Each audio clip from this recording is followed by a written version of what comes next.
Alors, imaginez juste une seconde le truc. Un footballeur pro, attaquant international, il est dans l'avion, direction de Munich. Nouvelle ville, nouveau club. Et pas n'importe lequel, hein, un des plus grands d'Europe.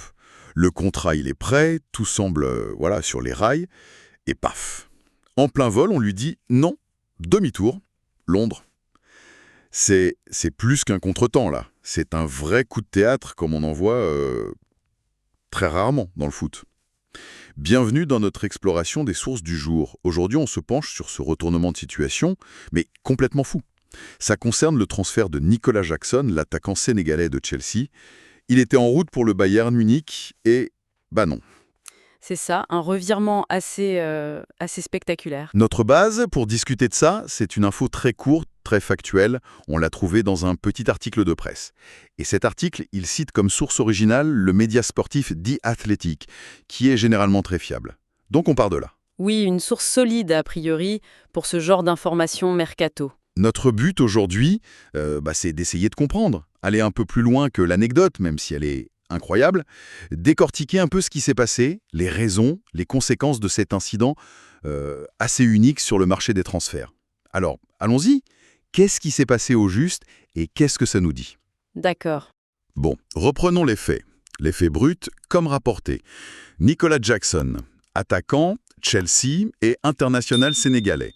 Apparemment, il avait son accord pour rejoindre le Bayern Munich. C'était très avancé, tellement avancé que la source dit qu'il s'est envolé vers Munich ce matin, le but, signer son contrat. Oui, Donc on n'est pas dans la rumeur là, hein. On est vraiment à la toute fin du processus, normalement, l'affaire semblait dans la poche. effectivement. Le fait qu'il soit déjà en vol, ça c'est un signe qui ne trompe pas d'habitude.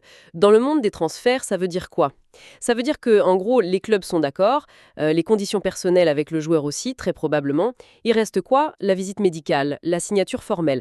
L'avion, c'est souvent le symbole du point de non-retour. Oui, le fameux point de non-retour. Sauf que là, il y a eu retour. Brutalement inversé. C'est ça.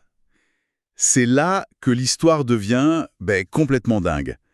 Jackson est en l'air, peut-être même injoignable directement, et Chelsea, son club, prend une décision radicale. Ils arrivent à le contacter, on imagine la galère logistique d'ailleurs, Ah ouais, ça a dû être quelque chose. et l'ordre est clair. Stop. On annule le voyage à Munich. Retour à Londres. Immédiatement. Pas de négociation, pas de on finalise plus tard. Non. Rappel immédiat. On se croirait dans un film, presque. Et ce qui rend la chose encore plus fascinante, c'est la raison invoquée pour ce demi-tour. D'après la source, toujours, ce n'est pas un problème d'argent de dernière minute, pas un souci à la visite médicale de Jackson. Non, la raison donnée, elle est interne à Chelsea, mais elle ne concerne pas Jackson directement. C'est la blessure d'un autre joueur. Un autre joueur. Oui, Liam Delap, un autre attaquant de l'effectif. Et c'est cette blessure imprévue qui aurait poussé Chelsea à retenir Jackson et donc à faire capoter le transfert au Bayern. Alors ça, c'est incroyable. Donc, un joueur, Delap, se blesse, Ouais. et c'est la carrière immédiate, le transfert d'un autre joueur, Jackson, Non. qui est directement impacté. De façon aussi spectaculaire. Comment on analyse ça? C'est courant ce genre d'effet domino? Courant à ce point, avec rappel en vol, c'est très rare. Mais l'interconnexion, elle est fondamentale dans la gestion d'effectifs de haut niveau. C'est même l'illustration parfaite de ça, poussée à l'extrême ici. Un grand club comme Chelsea, ça fonctionne comme un écosystème complexe. Chaque joueur compte. L'effectif est calibré avec des objectifs multiples, le championnat, la Coupe d'Europe, titulaire, remplaçant, jeune. La blessure d'un joueur, surtout si le secteur est un peu juste en nombre ou si c'est un joueur important. Ça peut tout changer. Exactement, ça crée un déséquilibre. Si Liam Delap était vu comme une option offensive, que ce soit comme potentiel titulaire, remplaçant numéro 1, ou même pour une question de quota, peu importe, sa blessure change complètement la donne pour Chelsea. Et là, laisser partir un autre attaquant, Jackson, même si c'était prévu, acté, ça devient soudainement peut-être trop risqué. Ils ont dû faire un choix très vite. Une sorte d'arbitrage en urgence. Voilà. Le risque de manquer d'attaquants à cause de la blessure de Delap a été jugé plus grand que les bénéfices, quels qu'ils soient, du départ de Jackson. Donc, ce rappel de Jackson, ce serait une mesure de gestion de risque pure et dure de Chelsea. Une réaction presque instinctive à un imprévu. C'est l'interprétation la plus logique, oui, hein, en se basant sur ce que dit la source. Ça montre bien la volatilité extrême, pas seulement du marché des transferts, mais aussi de la planification sportive elle-même. Des mois de stratégie peuvent être balayés en quelques heures. Un tacle à l'entraînement et tout change. C'est ça. Et ce qui frappe ici, c'est la rapidité, la radicalité de la décision. Rappeler un joueur en plein vol, c'est quand même une mesure d'une intensité folle. Ça suggère que la blessure de Delap a été perçue comme un vrai coup dur qui nécessitait une réponse immédiate. Sans discussion. Et ce timing, justement, l'annulation pendant le vol, c'est ça qui est fou. On imagine le choc pour Jackson. D'un côté, tu te prépares à rejoindre le Bayern, un club mythique, l'excitation, le projet, et de l'autre, la confusion, l'incompréhension, puis la déception de devoir faire demi-tour. Psychologiquement, comment on gère un ascenseur émotionnel pareil? Ah, c'est très très difficile, sans aucun doute. Pour un joueur, un transfert comme ça, c'est énorme. C'est pas juste changer de bureau, hein. C'est un projet de vie, une ambition sportive.